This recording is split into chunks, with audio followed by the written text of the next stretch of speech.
Hi friends, ಎಲ್ಲರಿಗೂ ನಮಸ್ತೆ. ಈ ದಿನ ಕುಂಬಳಕಾಯಿ ಪಲ್ಯ ಮಾಡ್ತಾ ಇದ್ದೀನಿ. ಈ ಕುಂಬಳಕಾಯಿ ಪಲ್ಯನ ನೀವು ರೊಟ್ಟಿ ಚಪಾತಿಗೆ ತಿನ್ಬೋದು. ತುಂಬಾನೇ ರುಚಿಯಾಗಿರುತ್ತೆ. ಮಾಡೋದು ಕೂಡ ತುಂಬಾನೇ ಸುಲಭ. ಬನ್ನಿ ಯಾವ ರೀತಿ ಮಾಡೋದು ನೋಡೋಣ. ಮೊದಲಿಗೆ ತವಾಗೆ 2 ಟೇಬಲ್ ಸ್ಪೂನ್ ಅಷ್ಟು ಎಣ್ಣೆ ಹಾಕೋತಾ ಇದ್ದೀನಿ. ಎಣ್ಣೆ ಬಿಸಿ ಆದ್ಮೇಲೆ 1/4 ಟೀ ಸ್ಪೂನ್ ಸಾಸಿವೆ ಹಾಕೋಬೇಕು.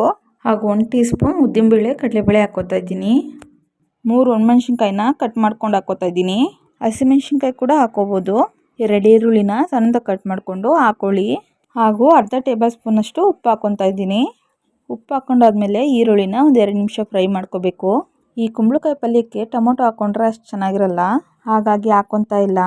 ಈರುಳ್ಳಿನ 2 ನಿಮಿಷ ಫ್ರೈ ಮಾಡ್ಕೊಂಡಾದ್ಮೇಲೆ ಒಂದು ಅರ್ಧ ಕೆಜಿ ಕುಂಬಳಕಾಯಿನ ನೀಟಾಗಿ ತೊಳೆದು ಕಟ್ ಮಾಡಿ ಇಟ್ಕೊಂಡಿದ್ದೆ ಹಾಕೋತಾ ಇದ್ದೀನಿ.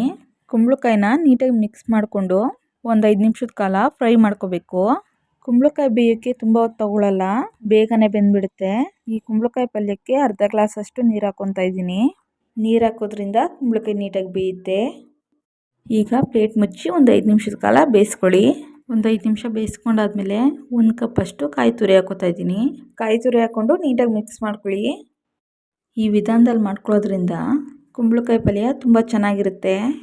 ಲಾಸ್ಟಿಗೆ ಕೊತ್ತಂಬರಿ ಸೊಪ್ಪು ಹಾಕ್ಕೊಂಡು ಮಿಕ್ಸ್ ಮಾಡಿಕೊಂಡ್ರೆ ಕುಂಬಳಕಾಯಿ ಪಲ್ಯ ರೆಡಿ ಆಗುತ್ತೆ. ನಾವು ಮಾಡಿರೋ ರೆಸಿಪಿ ನಿಮಗೆ ಇಷ್ಟ ಆಗಿದ್ರೆ ಲೈಕ್ ಮಾಡಿ, ಶೇರ್ ಮಾಡಿ, ಸಬ್ಸ್ಕ್ರೈಬ್ ಮಾಡ್ಕೊಳ್ಳಿ. ಹಾಗೆ ಪಕ್ಕದಲ್ಲೇ ಇರೋ ಬೆಲ್ ಐಕನ್ ಕ್ಲಿಕ್ ಮಾಡಿ. ಹೀಗೆ ಮಾಡೋದ್ರಿಂದ ನಾವು ಮಾಡೋ ಪ್ರತಿಯೊಂದು ವಿಡಿಯೋನೂ ನಿಮಗೆ ನೋಟಿಫಿಕೇಷನಲ್ಲಿ ಬರುತ್ತೆ. Thank you for watching. Bye.